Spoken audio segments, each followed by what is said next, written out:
ॐ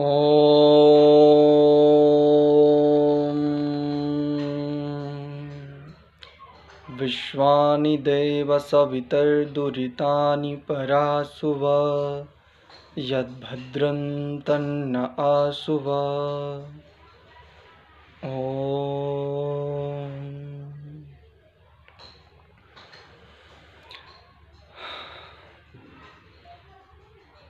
वर्तमान समय में प्रचलित एक बड़ा जटिल और बहुत प्रचलित है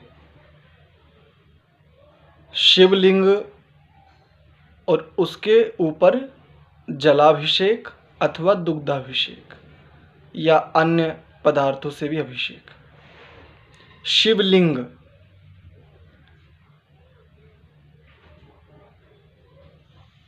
मान्यताएं, विचारधाराएं हमें एक दिशा देती हैं, किंतु प्रत्येक मान्यता और विचारधारा, वो चाहे जो भी हो, उसके परिणाम को जब हम देखते हैं, उसके परिणाम पर जब हम दृष्टिपात करते हैं, तो एक उसका समझ में आता है कि उसका आधार क्या है, उसकी लाभ हानियाँ क्या हैं। उसका विश्लेषण हमें बताता है, उसकी ऊपर की गई ऊहापोह, तर्क वितर्क, ये सब हमें इस बात का निश्चय कराते हैं कि जो ये विचारधारा है, ये जो मान्यता है, ये सटीक है, वैज्ञानिक है या इनसे विरुद्ध है, या केवल एक पाखंड तो नहीं। वर्तमान समय में अगर देखें शिवलिंग, तो मैं समझता हूँ आर्य जगत में कोई भी व्यक्ति इसको सहजता से ले ही नहीं सकता, वो लेना चाहता भी नहीं है, क्योंकि ये विषय ऐसा है। जिन्होंने सत्यार्थ प्रकाश आदि ग्रंथों को, या जिन्होंने भी बहुत अनेकों शास्त्रों का अध्ययन आदि कर भी लिया है, वो भी यहाँ तक आते थे सहजता को लगभग खो देते हैं। वो इन विषयों पर बात नहीं करना चाहते। किंतु ईश्वरीय व्यवस्था में मैं पिछले दिनों अपने ही एक अनुज के साथ चर्चा कर रहा था, तो उसी समय उसने एक ऐसा संदर्भ उपस्थित हुआ कि ये विषय उपस्थित हुआ, और परमात्मा की कृपा से उस समय का एक विचार है जो आप सब लोगों के लिए प्रस्तुत है। और निसंदेह यदि प्रत्येक हिंदू, कम से कम जो अपने आप को हिंदू कहते हैं, यदि वो इस विचार को एक बार सुन लेंगे तो निश्चित रूप से उनको एक दिशा मिलेगी। शिव शब्द हम लें, अगर शिव को शब्द को हम ले तो शिव कहते हैं कल्याण करने वाले को। शिव कल्याणे धातु है, इस धातु से शिव शब्द की निष्पत्ति होती है। अब शिव यदि हम परमात्मा ईश्वर के लिए लें, जो सृष्टि करता है, जो सृष्टि का संचालक है, यदि उसके लिए लें तो कल्याणकारक होने के कारण उसका नाम शिव है। किंतु यदि इसी शिव को हमारे जो पूर्वज, महाशिव पूर्वज हैं, जिनको महायोगी शिव के नाम से जानते हैं हम, जिनको महादेव के नाम से जानते हैं, जिनको कैलाशपति के नाम से जानते हैं, यदि उन महापुरुष की, उन महायोगी शिव के विषय में हम चर्चा करें कि ठीक है, महायोगी शिव। अब आते हैं लिंग पर। देखिए, वर्तमान मेरे ज्ञान के अनुसार जो प्रचलित है, लिंग शब्द से दो वस्तुओं का बोध प्रायः हमें होता है। एक, लिंग शब्द से सबसे पहले जो सही बोध होता है वो है, जैसे 3 प्रकार के लिंग माने जाते हैं, पुल्लिंग, स्त्रीलिंग और नपुंसकलिंग। सबसे पहला बोध हम जब मैं समझता हूँ, मैं तीसरी चौथी कक्षा में था, उस समय हमने पढ़ा था, और प्रायः सभी पढ़ते होंगे। और इसके बाद जो लिंग शब्द से हम समझते हैं मूत्र विसर्जित करने का जो अंग है, ठीक है। केवल ये चर्चा, केवल एक प्रकार से ऊहापोह, एक विश्लेषण, यही हमें बता देता कि हमारी मान्यता, हमारी जो भी परंपराएं हैं वो पाखंड है, या उनके पीछे का कोई आधारभूत सिद्धांत भी उनके आधार में है अथवा नहीं। शिव शब्द, यदि हम शिव इस समय महापुरुषों को ले रहे हैं, जो हमारे महापुरुष हैं, महायोगी शिव, भगवान शिव, और अब लिंग शब्द को लेते हैं, तो भगवान शिव जो थे वो एक पुरुष थे, तो पुल्लिंग में आ गए। अब यदि एक भगवान की, एक महापुरुष की आप पुरुष के रूप में भगवान मान करके पूजा करें तो आपत्ति नहीं है, किंतु यदि भगवान शिव और उनके लिंग अर्थात उनके मूत्र विसर्जित करने के अंग की यदि पूजा के विषय में हम चर्चा करें तो ये बड़ा अटपटा लगता है, और अपने आप में अगर सीधा कठोर प्रहार किया जाए तो एक पाखंड है। किंतु विषय अब प्रारंभ होता है, क्या वास्तव में ये पाखंड ही है? क्या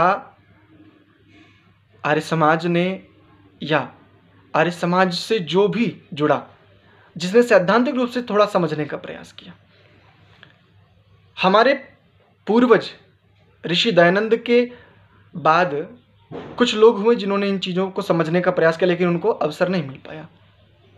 वो लोग सहज रहते थे। लेकिन अधिकांश जो समर्थक हैं, क्योंकि आर्य समाज के समर्थक अधिक हैं, आर्य समाज को जान करके मानने वाले या किसी भी विचारधारा को जान करके मानने वाले बहुत कम हैं, समर्थक अधिक है वर्तमान समय में, या मैं कहूँ कि समर्थक ही हैं, जानने के बाद मान्यता वाले लोग तो बहुत न्यून हैं। आओ, क्या शिवलिंग पर जो जल चढ़ाना अथवा दूध चढ़ाना है, ये क्रिया केवल एक पाखंड ही है अथवा इसके पीछे कोई रहस्य भी है? तो देखो जी, अगर हम इसको पाखंड कहें सीधा सीधा तो निश्चित रूप से इसको पाखंड कह सकते हैं। एक पत्थर के ऊपर जल चढ़ाने से क्या लाभ होता है, मैं तो अभी तक नहीं जान पाया। वर्तमान समय में जितना मैंने अध्ययन आदि किया है, गुरुओं के चरणों में बैठ कर के जो भी मैं पा चुका हूँ अब तक, और जितनी मेरी बुद्धि इस समय, जितनी मेरी चेतना का स्तर है, उस पर जल और दूध चढ़ाने से तो मुझे क्या लाभ होता है आज तक मैं तो नहीं जान पाया हूँ। लेकिन प्रत्येक हिंदू इस बात को अच्छे से सुने, और प्रत्येक वो युवक इस समय जो एक रोग से ग्रस्त है, और मैं कहता हूं संसार का हिंदू नहीं, प्रत्येक युवक और प्रत्येक युवती इस रोग के उत्पन्न होते ही अंदर से भयभीत हो जाते हैं, अंदर से उनका हृदय कांप उठता है, वो संकोच करते हैं, और ये विषय ऐसा है कि इस विषय में किसी के साथ चर्चा नहीं करना चाहते, और यदि चर्चा करते हैं तो किसके साथ करेंगे? इंटरनेट के, या ऐसी पुस्तकें उनके हाथ लगती है जो उनको अत्यंत पतन के गर्त में धकेल देती है। बहुत विस्तार में न जाते हुए सीधी बात देखिए, क्रिया को समझ करके उस क्रिया को वर्तमान समय में सीधे पाखंड का खंडन करें, कर लीजिए, प्रत्येक मनुष्य स्वतंत्र है। किंतु यदि उस पाखंड को, या कोई इस प्रकार की क्रिया है जिसको हम पाखंड समझ चुके हैं, अगर हम उसको एक ठीक दिशा दे दें तो निस्संदेह हमारे समाज का, हमारे राष्ट्र का, या यूं कहूं संपूर्ण विश्व का अधिक लाभ हो सकता है। इसी में प्रत्येक युवक को जब वो बाल्यावस्था से किशोर अवस्था में आता है, और उसके तुरंत बाद जब वो युवावस्था का प्रारंभ और किशोरावस्था का समापन लगभग का जो काल होता है, उसमें उसको एक समस्या उत्पन्न होती है जिसको कहते हैं स्वप्न दोष, नाइटफॉल। देखिए, शिवलिंग पर जो जल से अभिषेक कर रहे हो वो सही समझ लीजिए, शिव कहते कल्याण को। अब देखिए कि कल्याण किस प्रकार से हो सकता है। वहां पर एक पत्थर पर आप जल चढ़ा रहे हो, कोई लाभ नहीं। आयुर्वेद का एक नियम है, उस नियम को मैं आपके साथ साझा कर लेता हूं, आपको बता देता हूं, और आपको समझ में आ जाएगा कि क्या है। विद्वानों ने, ऋषियों ने एक सिद्धांत, या यूं कह लीजिए एक हमारे लिए बहुत सरल करके समाधान दिया, एक चिकित्सा दी है कि जिनको उत्तेजना आदि अधिक आती है, या जिन युवकों को युवावस्था का उनका प्रारंभ, उस समय उनको इस प्रकार की समस्याएं बढ़ गई हैं, या किन्हीं कारणों से अविद्या आदि में ग्रस्त होकर के किन्हीं कुचक्रों में फंस करके अपना अधिक नाश कर लिया है, और उसके बाद भी ये बहुत सारी समस्याएं उनको उत्पन्न होती हैं, चाहे वो युवक हो अथवा युवती, दोनों के लिए कह रहा हूँ। मुख्य रूप से मैं युवक हूँ तो मैं अपने लिए विशेष रूप से कहूँगा, किंतु युवतियाँ भी इसके समकक्ष समझ सकती हैं। वो इस समस्या से प्रत्येक व्यक्ति छूटना चाहता है, बचना चाहता है, और बिल्कुल बचना चाहता है। बचे कैसे? इसका ठीक समाधान है, जो हिंदू और इस मान्यता को मानने वाले जो भी जहाँ भी लोग हैं, देखो, एक पत्थर पर जल चढ़ाना बंद करो। आयुर्वेद में एक बात आती है, विद्वानों के द्वारा एक बात हमने पढ़ी थी, सुनी थी, तो वही चीज़ें जुड़ करके समझ में आई कि जिनको ये समस्या नाइटफॉल की, स्वप्न दोष की समस्या बहुत अधिक हो गई है, वो क्या करें कि अपने स्नानागार अथवा जो शौचालय आदि है वहाँ पर जाएं और जिस प्रकार से आप शिवलिंग के ऊपर आप ऐसे जल समर्पित करते हैं, और एक बात देखिए, शिवलिंग के ऊपर एक जल का पात्र बना होता है, नीचे उसमें कूप बना होता है और उससे जल की धारा बीच से निकल रही होती है, और वो जल की धारा कहाँ पर गिरती है? शिवलिंग के बिल्कुल मध्य में। ठीक ऐसे ही वास्तव में समझिए, जैसे हमारी जो मूत्रेंद्रिय है, जिसको हम लिंग भी कह सकते हैं, उसके मध्य एक बिंदु है जहाँ से मूत्र और वीर्य का निष्कासन होता है। ठीक ऐसे ही शीतल जल की धारा उसी प्रकार से अपनी उस इंद्रिय में डालने से, और उस समय यदि कोई कुविचार या उत्तेजना आदि आए तो उस समय विद्वान कहते हैं कि गायत्री आदि मंत्रों का उच्चारण, परमात्मा से प्रार्थना, सात्विकता आदि के लिए ऐसा करें। और ऐसा नियमित कुछ ही समय करने से बहुत बड़ा लाभ होता है, बहुत बड़ा। और ये केवल मैं कपोल कल्पना या केवल बस पढ़ लिया और पढ़ करके आपके सामने रख दिया, ऐसा नहीं कह रहा हूँ। अनुभव है ये बहुत लोगों का अनुभव है, तब आपके साथ साझा कर रहा हूँ।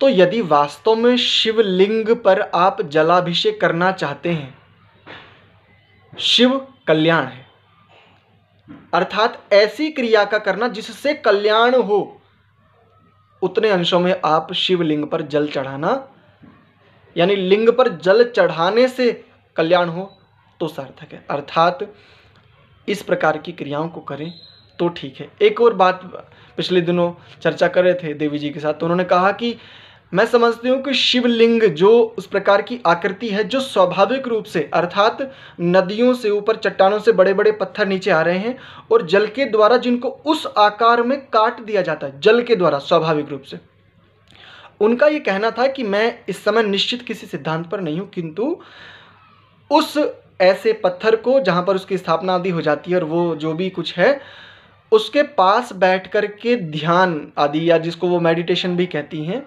ऐसा करने से कुछ लाभ अधिक होता है। ऐसी उनकी मान्यता थी कि ऐसा मैंने सुना, लेकिन वो निश्चित नहीं थी। देखिए, जब हमें कहीं से कुछ सत्य मिल जाए, किसी भी, चाहे वो परंपरा पाखंडी है, उसको हम स्वीकार कर लेंगे, लेकिन वर्तमान समय में हमारे पास ऐसा कोई ज्ञान, कोई विज्ञान उपलब्ध नहीं है।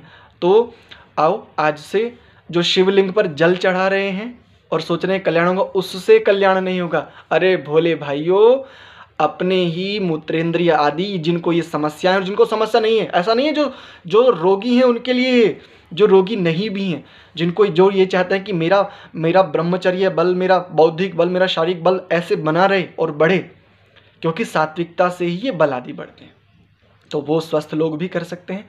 और वास्तव में यदि इस क्रिया को इस प्रकार से करें तो शिवलिंग पर जल चढ़ाना सार्थक होगा। इतना ही आज कहूँगा। बहुत बहुत धन्यवाद। इति ओम शाम।